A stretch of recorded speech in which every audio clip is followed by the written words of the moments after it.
आदाब नाज़रीन, ख़ास मुलाकात में हम इस वक्त कारगिल में हैं। हमारे साथ एक बहुत ही अहम शख्सियत कारगिल की हैं, जनाब असगर अली करबलाई साहब, जो यहाँ से मेंबर ऑफ असेंबली हैं। आइए उनसे बात करते हैं, कारगिल के मसाइल पर बात करेंगे, जम्मू कश्मीर की सियासत पर बात करेंगे और फिर हम उनसे मुल्क की सियासत पर भी बात करेंगे। करबलाई साहब, आपका बहुत बहुत खैर मकदम है हमारी इस खास मुलाकात में। बिस्मिल्लाहिर्रहमानिर्रहीम। तहसीन भाई, आपका भी बहुत बहुत शुक्रिया। आपका इसलिए भी शुक्रिया कि आपने हमें वक्त दिया और आप बहुत इन दिनों आप बहुत मशगूल भी रहते हैं गम हुसैन के सिलसिले में भी। हम आपसे कारगिल की आज़ादारी पर बात करना चाहें तो यहाँ पे किस किस्म की आज़ादारी होती है? यहाँ की मेजॉरिटी जो पॉपुलेशन है वो मुस्लिम है और मुस्लिम में भी शिया सेक्ट है हमारे यहाँ पे मेजॉरिटी। और जब से बुद्धिज़्म से मुस्लिम कन्वर्जन्स हुआ है उसी वक़्त से हमारे यहाँ पे जो मुबल्लिग आए हैं, स्पेशली मुबल्लिग ईरान से ही आए हैं, इसीलिए हमारे यहाँ पे पहली जो इस्लाम की बुनियाद पड़ी वो शिया इस्लाम की ही बुनियाद पड़ी। तब से ये आज़ादारी का सिलसिला चल रहा है। घरों में भी हर घर में मरसी होते हैं, फिर इसके बाद महल्ले के लेवल पे मरसी और नोहे मजालिसें होती हैं। अब जो हम आते हैं आपकी पूरी सियासी ज़िंदगी की तरफ, कारगिल ऐसी जगह है, ये हमको लगता है कि हम लेह की बहुत बातें कर सकते हैं, हम कश्मीर की बहुत बातें कर सकते हैं। जब कारगिल की बात करते हैं तो हमें कारगिल वॉर याद आती है। उसके अलावा कारगिल में क्या आपको और ऐसी क्या चीज़ें नज़र आती हैं जिसको दुनिया को जानना और समझना चाहिए, क्योंकि आप यहाँ की नुमाइंदगी कर रहे हैं असेंबली में? सबसे पहली चीज़ जो आपको कारगिल के बारे में जानना है वो यहाँ के लोग हैं। यहाँ के लोग इतनी शरीफ हैं, इतनी शरीफ नफ्स हैं, इतनी सादा और सिंपल हैं, इतने ईमानदार और दयानतदार हैं। वो आज भी पूरी सोसाइटी के लिए, पूरी स्टेट के लिए, पूरी कंट्री के लिए एक रोल मॉडल बन सकते हैं। आज भी हमारे यहाँ पे मादियात उस हद तक गलबा नहीं कर पाई है जिस तरीके से बाकी जगह पे छाया हुआ है। आज भी आपको यहाँ पे वो ख़ानदान का माहौल, वो बुजुर्गों की इज्जत, वो सोसाइटी में एक दूसरे के दुख दर्द गम हंसी हर मुश्किल में शामिल हो लेना। यहाँ कोई भी चीज़ कमर्शियल नहीं बनी है अभी भी। ये चीज़ सबसे बड़ी हमारे लिए असासा है, सरमाया है, हमारी तहजीब है, हमारी परंपरा है। ये चीज़ आपको कहीं पर भी नहीं मिलेगी जो कारगिल में आपको मिलेगी। दूसरी बड़ी चीज़ जो आपको कारगिल में मिलेगी वो है मोहब्बत, वो है भाईचारा। यानी सदियों से बुद्धिस्ट और मुस्लिम यहाँ इस तरीके से घुले मिले हुए हैं कि कहीं पे भी आपको दिखाई नहीं देगा कि मुस्लिम बुद्धिस्ट के तय नफरत कर लेता है या बुद्धिस्ट मुस्लिम के तय नफरत कर लेता है। सियासतदान जो हैं अभी इस तरफ आए नहीं हैं, लोगों के अंदर नफरत पैदा करने के लिए अभी मोहब्बत से ही काम चल रहा है। नहीं, सियासतदान तो थोड़ी बहुत कोशिशें कर लेते हैं, लेकिन जर्नल आप देखेंगे इन चीज़ों के बारे में लोगों के दरमियान वो पजीराई नहीं है। अच्छा, फूट डालो राज करो की सियासत एक्सेप्टेंस नहीं, वो इतनी एक्सेप्टेंस नहीं है। हो सकता है आगे चल के हम भी बाकी कल्चर से, बाकी तहजीबों से इन्फ्लुएंस हो जाए तो खुदा करे वो चीज़ हमारे इस कौम पे आ पड़े, वो दिन हमें देखने को न मिले। हम जब कारगिल की बात करते हैं, यहाँ के मसाइल अगर देखा जाए वो क्या हैं जिनको आप हल करना चाहते हैं असेंबली में, जिनके लिए आप आवाज़ उठाना चाहते हैं और सुनी नहीं जा रही है? 1947 के बाद, आज़ादी के बाद हमारी जम्मू कश्मीर हिंदुस्तान के साथ एक्सेशंस हुई, इल्हाक हुआ, एक स्टेट बनी। उस जम्मू कश्मीर में दो प्रोविंस हैं, एक जम्मू है, एक कश्मीर प्रोविंस है, और हम कश्मीर प्रोविंस के हिस्सा हैं। जबकि रीजन के लिहाज से देखें तो 3 रीजन्स हैं। जम्मू है जिसकी अपनी एक कल्चर है, अपनी सभ्यता है, अपनी तहजीब है, अपनी सारी जोग्राफिया है। फिर इसके बाद कश्मीर वैली है, फिर इसके बाद लद्दाख है, और एंड छोटा सा डोडा डोडा भी पार्ट ऑफ जम्मू ही है। जी जी। तब लद्दाख पे जब हम आ जाते हैं तो आप हैरान हो जाएंगे कि लद्दाख टिल 79 एक ही डिस्ट्रिक्ट है, एक प्रोविंस नहीं है, ये डिविजन्स नहीं है, और बहुत रकबा बहुत है। रकबा बहुत है। तकरीबन आप कह सकते हैं लेह और करगिल को मिला के लद्दाख का रकबा अगर आप देखेंगे 90,000 स्क्वायर किलोमीटर पे फैला हुआ है। बता रहे थे कि जो खुद आपकी जो कारगिल असेंबली हल्का है वो 200 किलोमीटर 200 किलोमीटर है, विलेज टू विलेज एक असेंबली पहुंचने मुश्किल है सब जगह। तो ऐसे में आप देखेंगे राइट फ्रॉम 47 टिल 79 हमारा लद्दाख डिस्ट्रिक्ट एक ही था, इसका हेडक्वार्टर लेह में था। सारी आपके डेवलपमेंट, सारी एक्टिविटीज, सारा फोकस लेह पे था। 79 के बाद करगिल डिस्ट्रिक्ट बना। 79 से लेकर टिल डेट इस करगिल को डेवलप होने में बहुत ज़्यादा टाइम लगा। टाइम इसलिए लगा क्योंकि 79 तक जो अरसा था, तकरीबन आप कह सकते हैं कि 50 साल का जो अरसा है वो सारा फोकस लेह में रहा। सेंटर भी लेह में ही फोकस देती रही, इसलिए पूरे लद्दाख को लैंड ऑफ लामा कहा गया, जबकि पॉपुलेशन के हिसाब से देखेंगे ये लैंड ऑफ लामा नहीं है। यहाँ मुसलमानों की मेजॉरिटी है, वहाँ हम मुस्लिम्स बुद्धिस्ट के उसमें नहीं जाना चाहते हैं, मेजॉरिटी माइनॉरिटी, इसमें हम चाहते हैं हमारी जो भाईचारा है वो हमेशा कायम रहे। लेकिन बदकिस्मती ये हुआ, करगिल पे जो फोकस होनी चाहिए थी, करगिल की जो डेवलपमेंट्स होनी चाहिए थी वो नहीं हो पाया, क्योंकि डिस्ट्रिक्ट हेडक्वार्टर लेह में रहा।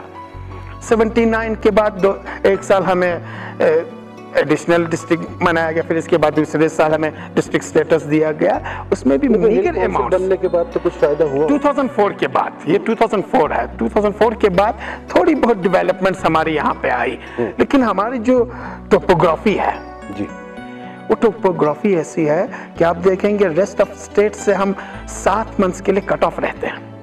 यही सबसे बड़ा मसला है, जिसके जरिए आप अगर यहाँ पे डेवलपमेंट करना भी चाहते हैं तो आपके पास टोटल 5 मंथ्स का ही सीजन है। 5 मंथ्स के वर्किंग सीजन्स में 14,000 स्क्वायर किलोमीटर में फैले हुए इन पहाड़ी एरियाज में, और जहां पे -30 जाती है, जहां बर्फ आपको 5 फीट 7 फीट तक बर्फ रहती है, उसमें आप कैसे डेवलपमेंट्स करेंगे अगर आपके पास स्पेशल फंडिंग्स नहीं होगी, अगर आपके पास स्पेशल पैकेज नहीं होगा। हमारे यहाँ पे एक प्राइमरी स्कूल बनानी हो, आपको प्लेन के मुकाबले में वहाँ आपको 5 लाख में बन जाती है, तो यहाँ पे आपको 25 लाख वो प्राइमरी स्कूल पे आएगी। कि जिस तरह के पैकेज की बात ये कर रहे हैं, तो कश्मीर के लिए पैकेज की बात होती रहती है, लेकिन क्या कहीं ना कहीं ऐसा तो नहीं हो रहा कि कुछ सूबों के चक्कर में जो है कुछ मकामात जो है पीछे रह जाते हैं? इस गुफ्तगू जारी रखेंगे मगर इस मुख्तसर वक्फे के बाद।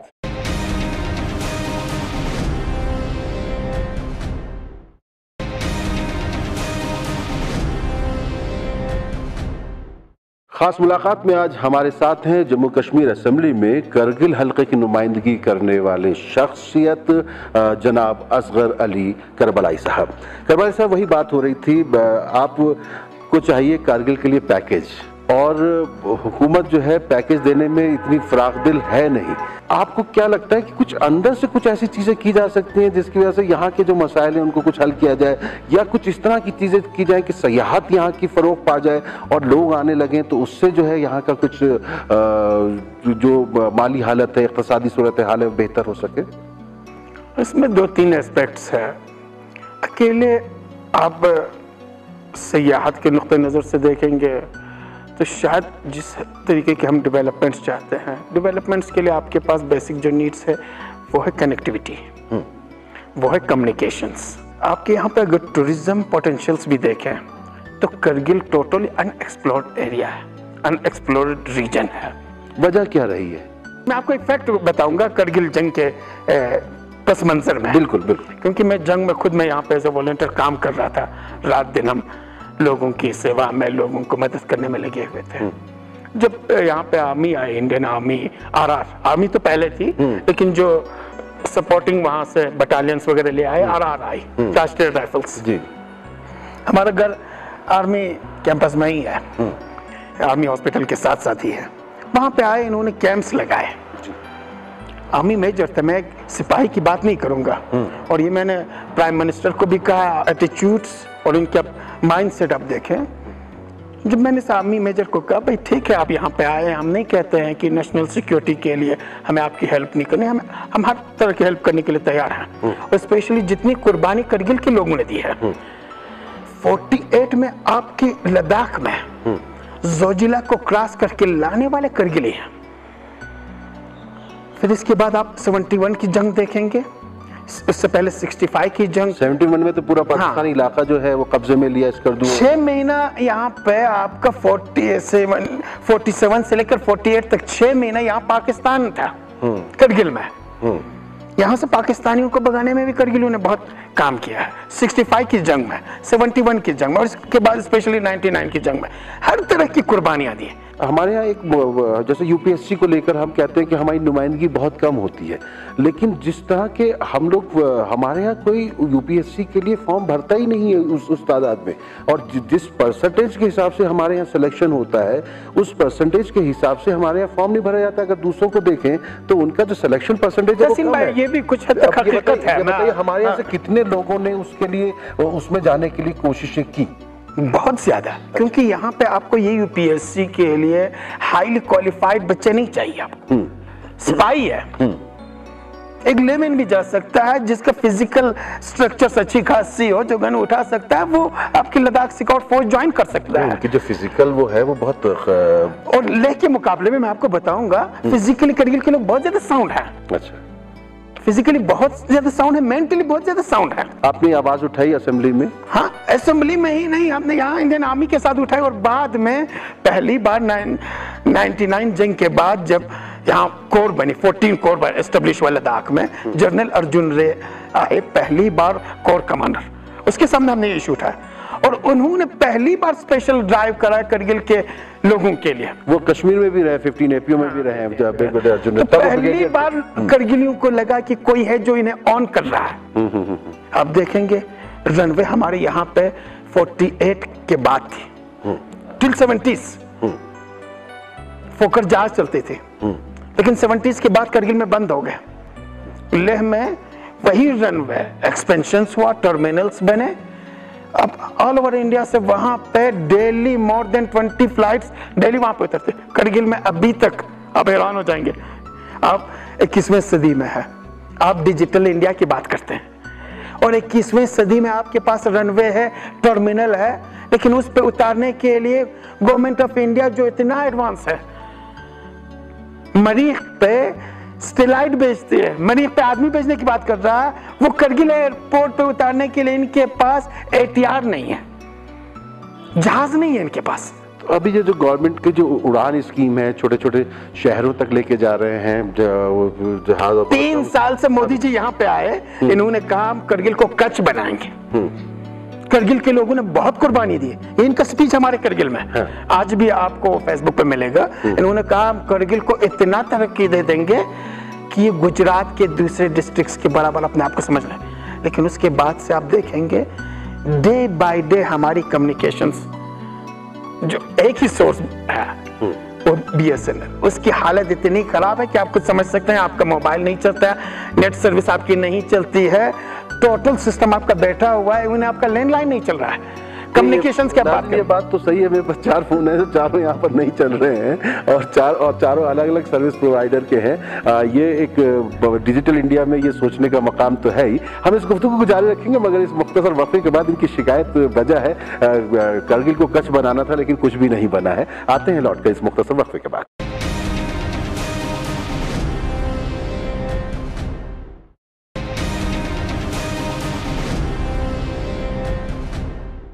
खास मुलाकात में हम करगिल में हैं और हमारे साथ हैं यहाँ के मेंबर असेंबली असगर अली करबलाई साहब, और करगिल के मसाइल को लेकर वो बहुत जज्बाती हो गए हैं और वो कहते हैं कि करगिल को कच्छ बनाना था लेकिन कुछ भी नहीं बन पाया है। आप रियासती सियासत को देखते हैं, आपको ये महबूबा मुफ्ती गवर्नमेंट कैसा काम कर रही है? हमारी बदकिस्मती है जब यहाँ पे ये 2014 के असेंबली इलेक्शंस हुए, कांग्रेस ने और नेशनल कॉन्फ्रेंस दोनों ने कहा कि ग्रेटर अलायंस हम बना लेंगे, सेक्युलर पार्टियों की एक गवर्नमेंट हम बना रहे हैं। आपको उनके एजेंडा ऑफ अलायंस को लेकर भी शिकायत है? तो ये चीजें चल नहीं पाई, फिर इन्होंने कहा कि नहीं जी हम एडजस्टमेंट कर लेंगे, एंड अल्टीमेटली इन्होंने नॉर्थ पोल और साउथ पोल को लेकर एक एडजस्टमेंट कर लिए, कोलिशंस गवर्नमेंट बना ली। और उसका मैं आपको एक फैक्ट बता दूं, अभी न PDP बीजेपी को हजम कर पाई है और न बीजेपी PDP को हजम कर पाई है। कौन पूरी तरीके से खत्म कर देगा एक दूसरे को, ये भी कुछ लगता है आपको? ये तकरीबन ये खुद अपने आप को खत्म कर लेंगे। PDP अपनी वजूद को खत्म कर रही है वैली में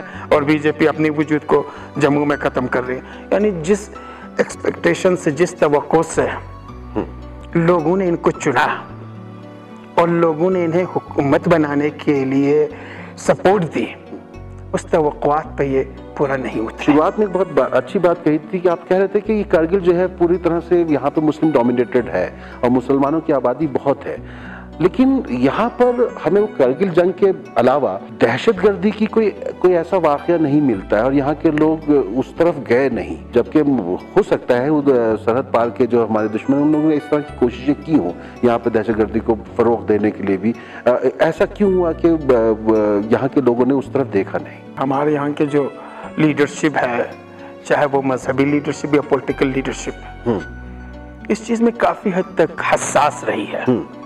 वो कभी भी दहशतगर्दी को किसी भी शक्ल में, किसी भी फॉर्म में हो, सपोर्ट नहीं करती है और न ही लोग इस चीज को सपोर्ट करते हैं तो वो करते हैं। अगरचे कश्मीरी मुसलमानों के साथ जो ज्यादतियां हो रही हैं, उनके साथ जो सख्तियां हो रही हैं, उसमें हम बराबर के शरीक हैं। हम हमेशा कश्मीर के लोगों पे जो जुल्म और ज्यादतियां हो रही हैं उसके हक में हम आवाज उठाते रहते हैं, आज भी उठा रहे हैं और आइंदा भी हम उठाएंगे।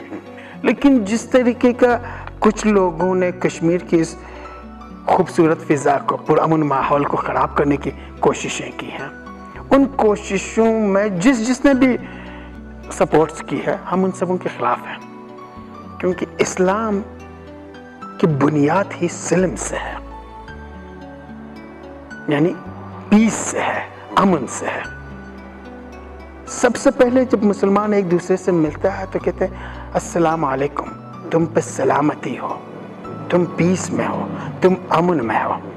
अल इस्लाम वो सिल्म, इस्लाम सिल्म है, अमन है, पीस है।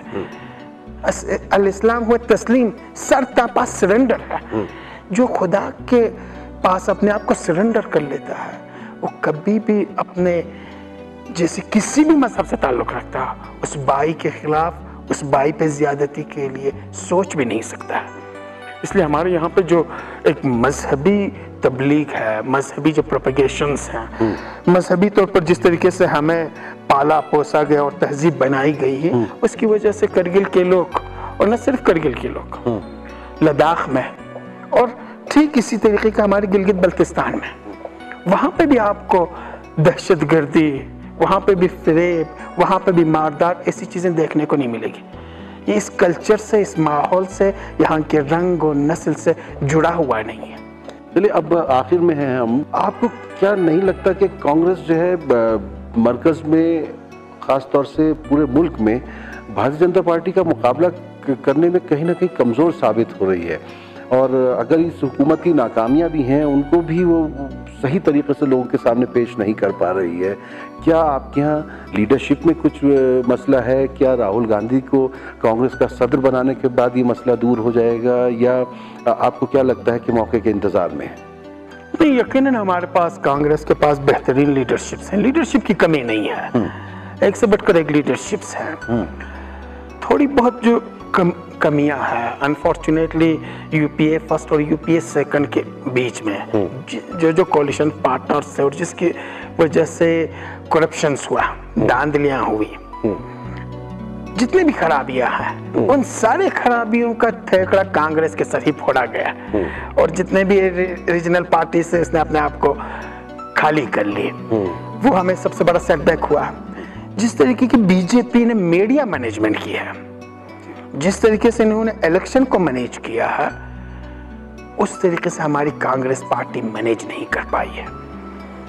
आज हमें यकीनन इन सारी चीज़ों को एसेस करने की ज़रूरत है कांग्रेस पार्टी को। कांग्रेस पार्टी ही वो वाहिद पार्टी है जो हिंदुस्तान की सकाफत और रिवायत की अलंबरदार है, वो है सेक्युलरिज्म।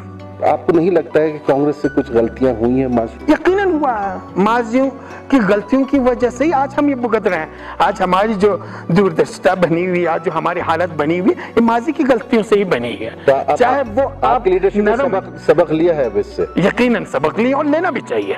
हर इंसान को सबक लेनी चाहिए। जो गलतियां हमसे हुई है, हमें इन गलतियों को एक्सेप्ट करने में शर्मिंदगी एहसास नहीं करनी चाहिए। गलतियों को आप एक्सेप्ट करेंगे, गलतियों को दूर करने की कोशिश करेंगे, तब आप तरक्की कर सकते हैं, तब आगे बढ़ सकते हैं, और मुझे उम्मीद है ये चीज कांग्रेस कर लेगी। मुख्तसर, करगिल को आगे बढ़ाने के लिए आप क्या करना चाहते हैं और किस तरीके से ये मंजिल हासिल हो सकती है कि करगिल के लोगों का जो यहाँ के, मेरे ख्याल से रोजगार की भी यहाँ पर मसला है, यहाँ पानी का मसला है।